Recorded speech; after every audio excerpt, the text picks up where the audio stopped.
It all started not with a blockbuster, but with a whisper, a flicker of light on a dusty wall, a strip of celluloid run through a hand-cranked camera, and a handful of dreamers chasing sunlit fantasies.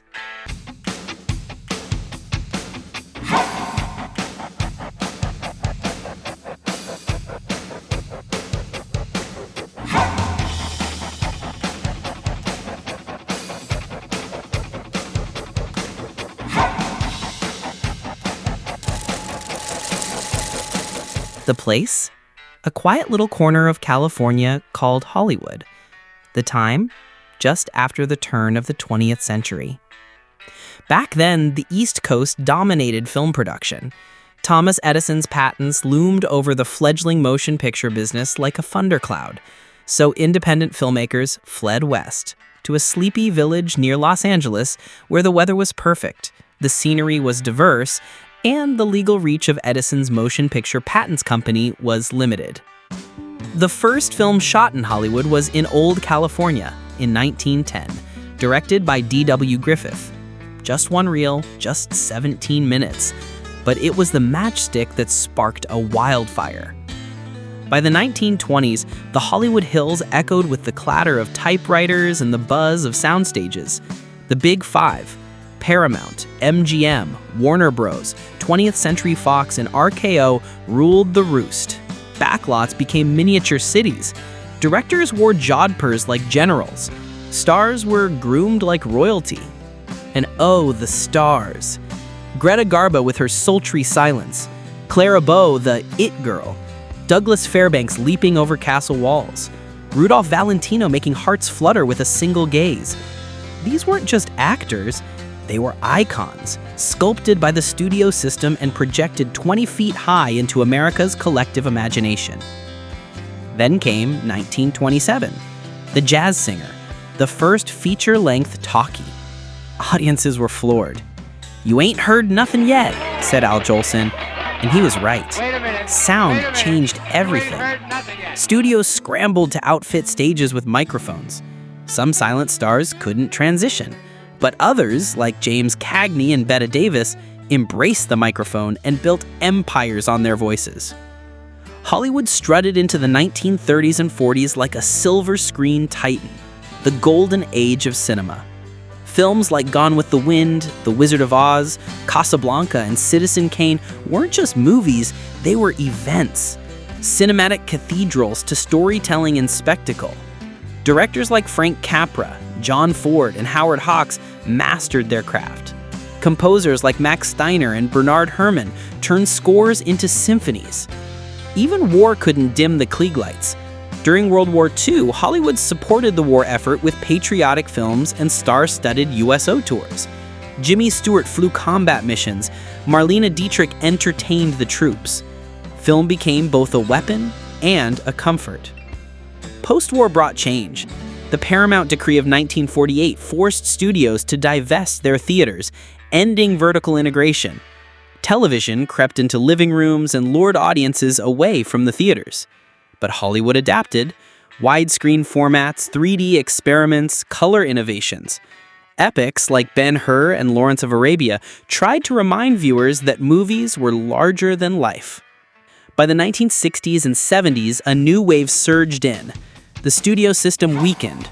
Auteurs rose.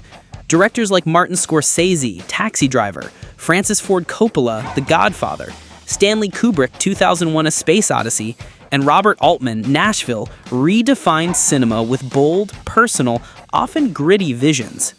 They made movies their way, and audiences followed. Then came the blockbusters. Spielberg's Jaws, 1975, rewrote the rules. Lucas's Star Wars, 1977, changed the game entirely. Suddenly, summer became the season of spectacle. Merchandising exploded. Special effects grew more ambitious. Hollywood wasn't just a town anymore, it was a machine, and the whole world wanted in. The 80s and 90s were boom years. Stars shone like comets. Tom Cruise running in every movie, Julia Roberts lighting up rom-coms, Denzel Washington balancing gravitas with fire.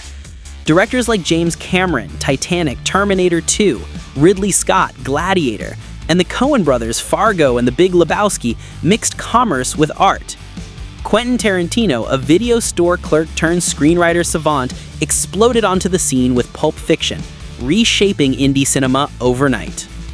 Then, the 21st century dawned, and with it, a digital revolution. Celluloid gave way to digital cameras. Film reels became data files. Theaters installed digital projectors, and CGI opened new universes. Peter Jackson brought Tolkien's world to life. Christopher Nolan bent time and space in Inception. Marvel Studios created the cinematic universe to end all universes, with Kevin Feige orchestrating a saga that drew billions and turned Iron Man, Thor, and Black Panther into global household names. Actors? Oh, they've changed too. But the stardust remains. From Meryl Streep to Leonardo DiCaprio, Viola Davis to Timothée Chalamet, Hollywood has remained a crucible of talent. Zendaya, Florence Pugh, and Jonathan Majors now walk the same starry paths once trod by Hepburn and Brando.